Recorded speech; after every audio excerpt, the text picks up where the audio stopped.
कहानी की शुरुआत में हमें ग्रेट वेस्टलैंड के बारे में बताया जाता है कि कितना ज्यादा डिफिकल्ट गेम है और साथ ही साथ इसके एक फाइनल मिशन के बारे में जो कि डैनजुंग में होता है, जिसके अंदर काफी सारे रेयर आइटम मिलते हैं। पर इन डैनजुंग को पार करना आसान नहीं होता, क्योंकि हालात के साथ ये डैनजुंग भी अपना लेवल अप करती रहती है। और इन डैनजुंग में काफी रेयर आइटम मिलते हैं, तो एडवेंचर हमेशा ट्राई करते रहते हैं इन डैनजुंग को ढूंढने की। इसी वजह से जब ये गेम चालू हुआ था तो काफी सारे लोगों ने यहाँ पे अपना मोनोपोली चलाने के लिए यहाँ पे अलग अलग गिल्ड तैयार कर लिया और अलग अलग एरिया को अपने कब्जे में कर लिया। बेर माउंटेन और valley territory tiger hunting guild के अंदर आती है, इसी वजह से वो उसकी रखवाली करती रहती है। और वो इसलिए ये सब करते हैं क्योंकि उन्हें पता होता है कि हिडन डैनजोंग कभी भी इनकी एरिया में अपीयर हो जाता है। वहीं पे हमें वैली टेरिटरी के एंट्रेंस के यहाँ दिखाया जाता है, जहाँ पे हम कुछ लोगों को देखते हैं जो कि टाइगर हंटिंग गिल्ड के यहाँ से होते हैं। और ये लोग बात कर रहे होते हैं कि आखिरकार बॉस ने हमें यहाँ पे क्यों भेजा, जबकि बेर माउंटेन के ऊपर किसने कब्जा कर रखा है। तभी दूसरा वाला कहता है कि हाँ, तुमने बिल्कुल सही कहा, आखिरकार हम यहाँ पे बैठ के कर के रहे। तो यहाँ पे रेड वाला कहता है, लगता है तुम लोगों को बिल्कुल भी कुछ समझ नहीं आया।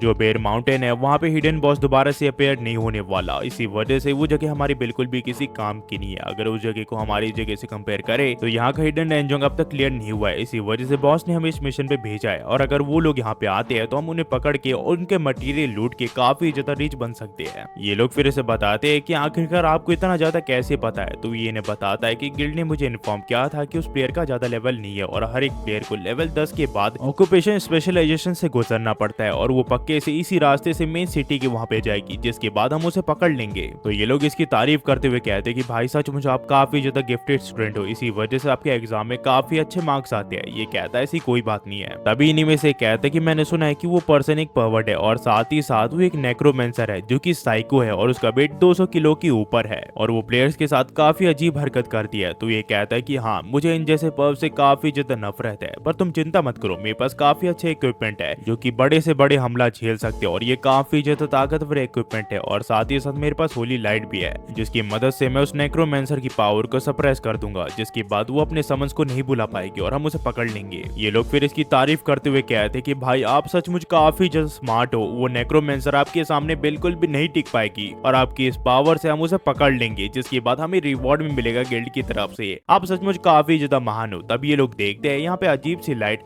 इन्हें चारों ओर से घेर लेती है। इन्हें काफी देर तक समझ नहीं आता कि आखिरकार इनके साथ हो क्या रहा और ये अजीब सी लाइट कहाँ से आ रही है। पर कुछ ही देर बाद एक प्लेयर कहता है कि मुझे लगता है कि हमने एक हिडन बॉस को ढूंढ निकाला है और हमें अब उससे लड़ना पड़ेगा, चाहे जो हो जाए। पर ये लोग कहते हैं कि हम चाहकर भी उस बॉस को हरा नहीं सकते, ये काफी ज्यादा ताकतवर है। इन्हें अब समझ में आ चुका होता है ये चाहकर भी उस बॉस को नहीं हरा सकते। तो ये लोग पीछे हटने का फैसला करते हैं, पर अब काफी ज्यादा देर हो चुकी थी। वो बॉस इन सभी को मार गिराता है। कुछ देर बाद यहाँ पे जैंग चैन और मैंग मैंग आ जाते हैं और हमें पता चलता है ये हमला जैंग चैन ने किया था कुछ मॉन्स्टर्स के ऊपर। तभी यहाँ पे मैंग मैंग जैंग चैन को कहती है कि लेट्स स्केली, उधर देखो वो मुझे प्लेयर्स की बॉडी लग रही है। और जब जैंग चैन उन्हें देखता है तो उसे लगता है कि ये प्लेयर्स उसके थंडर स्ट्राइक की वजह से मारे गए, पर ये सोचता है कि आखिरकार ये झाड़ियों के पीछे क्यों छुपे हुए थे। तभी ये देखता है कि इनके यहाँ आर्मर के ऊपर टाइगर हंटिंग गिल्ड का एक बैज होता है। ये सोचता है कि आखिरकार ये सब प्लेयर यहाँ पे हाई इक्विपमेंट के साथ क्या कर रहे थे। थोड़ी देर बाद इसे एहसास हो जाता है कि ये सब इसी का यहाँ पे इंतजार कर रहे थे ताकि वो इसे मार सके या फिर पकड़ सके।